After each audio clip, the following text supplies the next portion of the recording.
The following is a first-hand account from Barak Nixon, a person who went to the Nova Festival on October 7th and came out, survived, and completely changed his life, becoming an observant Jew. But here is his story. If you see me today taking a seat in my morning kollel study group with my white shirt, my trim beard, a large black skull cap, you might assume that I'm just one of the recently married regulars following a path that was carved out for me since my yeshiva institution days. But in fact, this life is all new, pretty surprising, and totally unexpected. True, it's my personal story, my own unequivocal miracle, but I'm sharing it because, really, aren't all of us living directly out of God's hand? I was born 25 years ago in Afula. My mother is Yemenite, and her father was a Bible teacher. So on that side of the family, there was always a pull towards the Bible, towards tradition and spiritual connection. My father is another kind of righteous individual, not exactly religious, but a person who knows the value of honoring his word and of giving respect to everyone, even the indigent and down and out. From age 13, I put on my phylacteries every day and would go to the synagogue and to help make the quorum, but somehow all that started to slip away during my army days and afterwards. I didn't think too much about it, though. I was basically gliding through life, partnering with my brother in his barbershop and hanging out with my friends. But then this year, after the Rosh Hashanah Jewish New Year, something started to pull me from the inside. I had this inner feeling that I had to start keeping the Sabbath, or else something terrible would happen. And I did. I kept the first Sabbath in the strictest sense. I bought a hot plate and brought it over to my mother's house, and that's how we ate all of our Sabbath meals. Plus, it was important for me to pray in the synagogue in the morning, but because I was afraid that I wouldn't get up in time, I stayed up all night saying the book of Psalms. On the following Sabbath, which coincided with the festival of Sukkot, I did this very same thing, and again stayed up all night saying the book of Psalms. It was so elevating that I walked around all morning in Afula wearing my prayer shawl. And that's really where my story begins. Now, it was the third Sabbath, the holiday of Simchat Torah. But for some reason, I felt my resolve crumble. The big Nova Music Festival in Re'im was scheduled for then, and many of my friends had booked tickets. My FOMO, fear of missing out, kicked in, and although I had started to keep the Sabbath, I felt this desperation, like I just had to be there, or I'd miss out on something amazing. When I told my mother about my plans, she was visibly upset. "But you took upon yourself to keep the Sabbath," she told me. I reassured her by telling her what I heard, that if the Jewish nation keeps 2 Sabbaths, they will be redeemed, that the Mashiach, the Redeemer, would come. I told her I'm sure that the 2 Sabbaths that I kept will protect me. And that's how I talked myself into going. For all that pre-festival angst, I didn't even have time to enjoy it. Less than an hour after we arrived, just before 6:30 in the morning, the surprise attack was launched. At first, I didn't even realize that missiles were being fired, but then I saw someone lying on the ground, dead, right in front of me. After being struck by shrapnel, I began to realize that something awful was going on over here, but I didn't fathom that my very life was in danger. By now, the security sirens had already been activated, and I was frantic, trying to find the friends I'd come with from Afula so that we could flee together. Meanwhile, I saw a different friend from Afula who offered me shelter in his car. I told him that I couldn't because I needed to locate the friends that I'd come with, and I felt responsible for them. While we were talking, 2 bullets hit his car, which, thank God, was empty. The friend got right into the car, loaded up 12 people, and sped off. Finally, I spotted the car that we'd come in, and also saw from afar the friends who had been with me heading towards the car. But as we approached from different directions, a missile struck, blowing up the car and everything in it. So now, not only didn't we have a car to get home with, but we'd have to traverse a deadly route unprotected with a bloodthirsty mob on our tail. At that point, we noticed vans of terrorists entering the festival area and firing in every direction. AK-47s and RPGs, knives and machetes. That was when the horrific reality that we were facing finally sank in. I began to speak to God. I pleaded with him to help me get home, and I promised that if I got home safely, I'd be his best child. I'd keep every single Sabbath, and I'd urge my friends to come back to God as well. Meanwhile, my friends began to run with another large group towards the nearby fields. I also joined the race, noticing more vans stopping near us and unloading terrorists who began chasing us and shooting at the same time. I saw people falling one after another, and all around there were shrieks of panic. "They're here! Someone save me!" And mostly just the raw, "Help! Help!" The terrorists were also shouting, but theirs were shouts of joy and glee.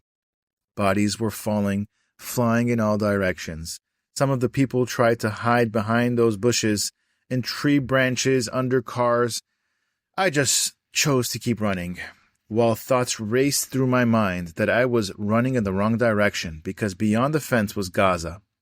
Out of the corner of my eye, I saw two paramedics trying to treat an uninjured girl and load her into an ambulance, but the terrorists struck them also, which made me realize that this was a massacre in real time, and there was no one to help us. I kept running with my friends in the direction of the fence when we saw two large vans heading in our direction, unloading dozens of terrorists with automatic weapons, spraying gunfire in every direction. Everyone tried to protect everyone else. All these holy Jews who were being slaughtered right and left in front of my eyes. I saw the most horrible things I had ever seen in my life, scenes of brutality and desecration, the likes of which you could not imagine, and that I won't repeat. All around me, things were exploding, but I kept surviving. I stepped on a leaf. A second later, a bullet went through it. I leaned on a tree. Right above me was hit by an RPG. All around was death and destruction, but we kept running. My two friends and I, like we were in an invisible bubble.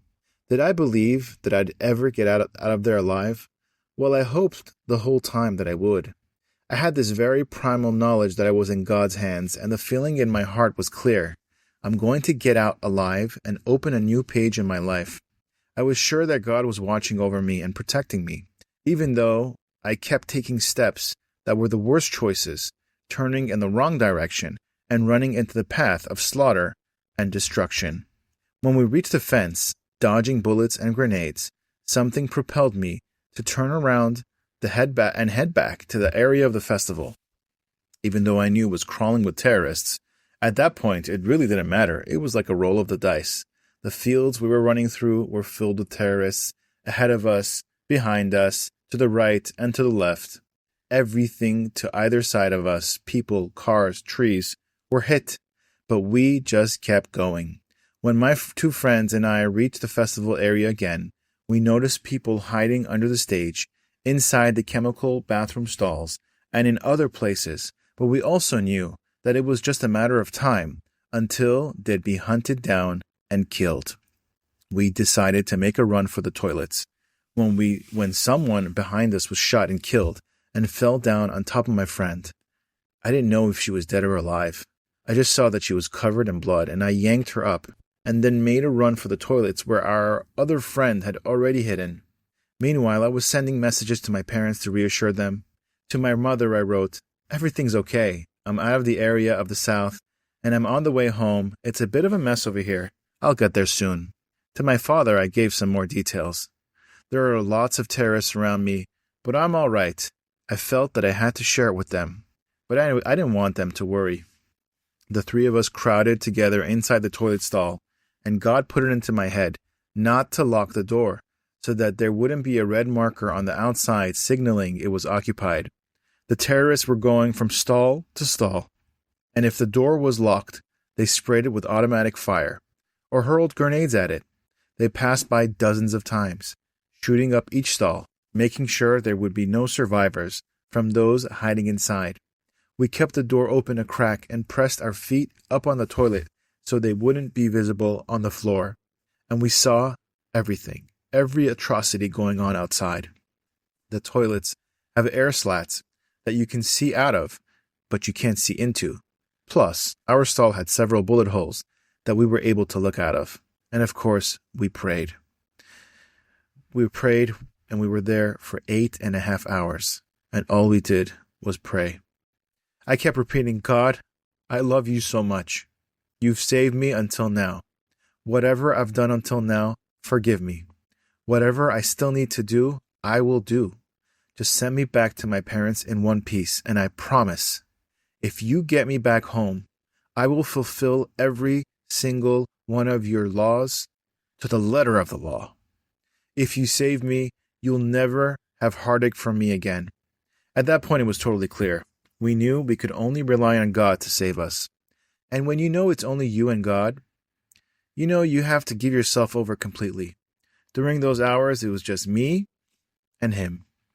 At one point, the terrorist burst into the area of the bathrooms and screamed, "It's Sa'al! It's the IDF! It's the Israeli Defense Forces!" At first, I wanted to go out, but my friend held me back and said, "Don't go out. It's a trap. They're terrorists." And that's how we were saved. Others who were still alive came out, thinking it really was our army who'd come to rescue them, and they were shot on the spot. Then they went from stall to stall, showering each one with bullets. 3 bullets hit our stall, but somehow nothing happened to us. And really, there is no natural explanation for the fact that we were spared. God is the only one who held that door closed and was with us every second. Finally, towards the evening, the army forces reached the festival area and began to search it. At first, we didn't know it was the IDF. We just heard the other bathroom doors opening, and then came the screaming, apparently from the soldiers who faced the carnage in one stall after another. But when they opened our door, there was silence. The soldiers simply didn't believe there were any live people in this area. Then they told us, "You're the last 3 living Jews in the whole festival area. No one else survived." The soldiers took us out of the stall and helped us to an evacuation vehicle. I walked through the carnage. I saw 8 of my own friends lying murdered on the ground, their bodies in a state that I cannot describe.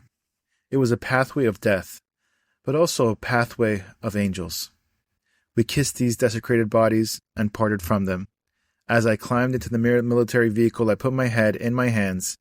I couldn't believe we were really getting out of there without a scratch. They took us home to Afula. I went back to my parents, who were waiting for me around the table, together with the whole family, my grandmother, uncles, siblings.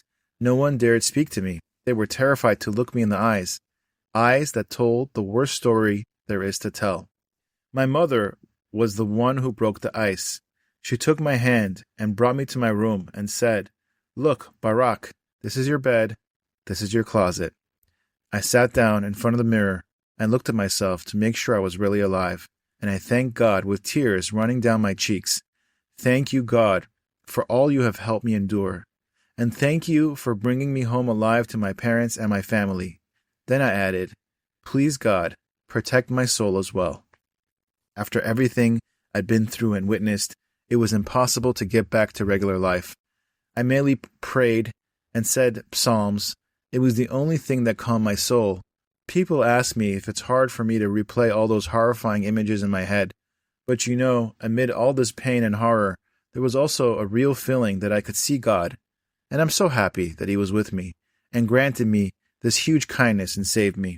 I would never want to go through such a thing again, but I would not want to give up the closeness that I felt in that terrible place. The following week was life-altering, because that was when I met with Rabbi Shlomo Ofer, who has a Bible institution and center in a city called Rishon LeZion. Rabbi Ofer, a true healer of souls, invited me to participate in his weekly Monday night class and sat with me for hours, gluing my soul back together. He stressed the idea of turning over all my pain and trauma to God, and guided me to remember that all those horrible things that I saw that will give me nightmares forever are somehow part of God's greater plan. And it was Rabbi Ofer who introduced me to my wife.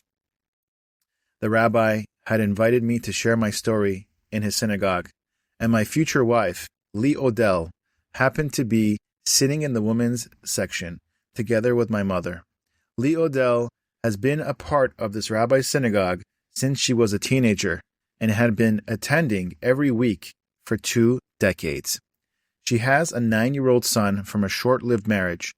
He sat next to me while I was telling my story, and then took my hand afterwards while we got up to dance. At the end of the evening, the rabbi gave me a blessing that I would soon marry. Today, you will be meeting your soulmate, he told me. And Leodell's son, Osher, piped up, I want my mother to find her soulmate, and I want a father. My future wife was sitting with my mother in the balcony while I was dancing with her son downstairs. Lee Odell's parents named her Lee after her mother's harrowing pregnancy, in which both mother and baby nearly died. And Rabbi Ofer, on the advice of Rabbi Chaim Kanievsky, one of the greatest sages of our previous generation, suggested she add the name Odell. She has her own challenging story. She has hemophilia, a disorder in which the blood doesn't clot properly. It rarely affects women because of their chromosomal arrangement. There are only about 2,000 known cases of female hemophilia today, and only 4 of them have her specific genetic mutation. Lee Odell is probably one of the only women in the world who gave birth with the condition and lived to tell about it. When she was about to give birth, she made a promise to God that if they both came out alive, she would dedicate the child to a life of Torah, Bible, and religious spiritual devotion. When Rabbi Ofer suggested this soulmate, Lee Odell thought it was a little nuts. Do you know how old I am? She asked me. I'm 36. I'm 11 years older than you. Why would you want to marry me? But I knew she was my soulmate, because after the Nova Festival, no one would look me in the eyes. But when we met, she looked into my eyes and saw my soul. I knew she would be my wife. Today, we live in the city of Rehovot, and I'm marrying to build a true Torah Bible home. I speak wherever I can, telling my story and encouraging others to go for an eternal connection instead of fleeting pleasure. And my wife also goes all over the country in the merit of the hostages and for anyone who needs salvations. I know people raise their eyebrows when they hear my story, how I went from one extreme to the other so quickly, when some people take years to recover. I think the answer is that once I realized I would fully repent, it was with a full heart, with no looking back. When I was running for my life to escape the terrorists, I knew right then, if I was saved, I would completely repent. And there's something else. When a person praises God for the gifts he has given him, more and more gifts are bestowed on him. I feel that this is what happened to me. I don't stop thanking God for the miracles he did for me, and therefore he helps me and sends me more miracles. God alone healed my soul, and my life now is only for him. My story proves that God runs the show and that everything is in his hands.